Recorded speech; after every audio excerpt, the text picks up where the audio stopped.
Morning, everybody. Welcome to the last lending report of 2024. This year pretty much over at this point, so I'll be seeing you the next time I come live to you next year.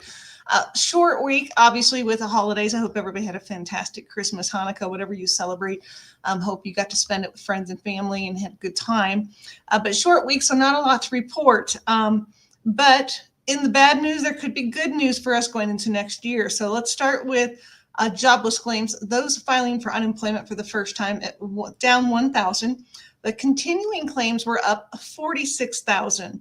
So there is a suggestion behind that there's potentially difficulty in finding and securing new employment once you have been let go from a position.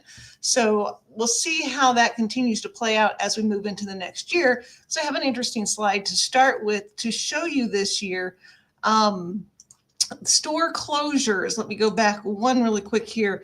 These are the stores that are shutting down. How many stores that are shutting down as we move into the next year? Now, there's not many surprising stores on this list, in my opinion. But the fact is that 850 Party City stores are closing down. That doesn't mean 850 people get let go. There's a lot more than that, because we're talking about, the management, the employees that work those stores. This is a lot of people losing employment. So this could really impact those unemployment numbers we're starting to see, specifically those continuing claims down, up 46,000. This is going to impact those initial claims and continuing claims as we move into the new year. So just take a look at that list of stores and the number of stores. It's quite a bit, but it is a 70% increase year over year. Now, if we look at the median duration of unemployment, and the reason why I bring this up, this is specifically for unemployment. You can see over the last 7 months, the length of time people have remained unemployed has increased 21%. Now, again, this speaks to two things. Either they're having difficulty finding new income or new employment, or maybe they're just being very particular about their employment, not accepting just any job. It's hard to know for sure, but there is a definite trend here in that the length of period of time that people are unemployed is going up. And this is why it could be good to you next year if you're interested in buying or refinancing.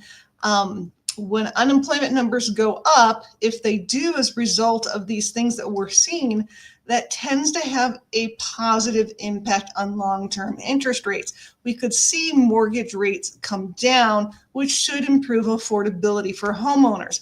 So in the bad, for those losing their jobs, could be some good for those people looking to find a new home or refinance and help consolidate some debt potentially.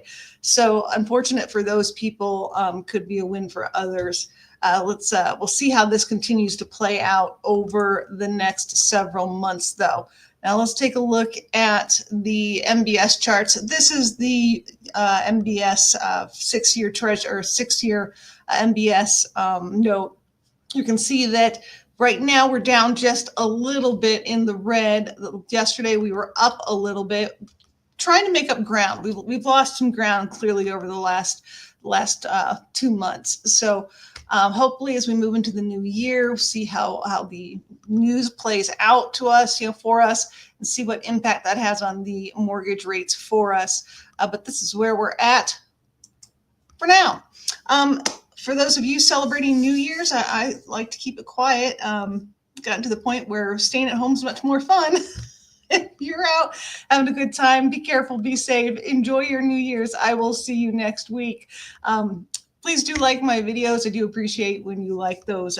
Share as you see fit. Otherwise, have a great weekend. I'll see you next week.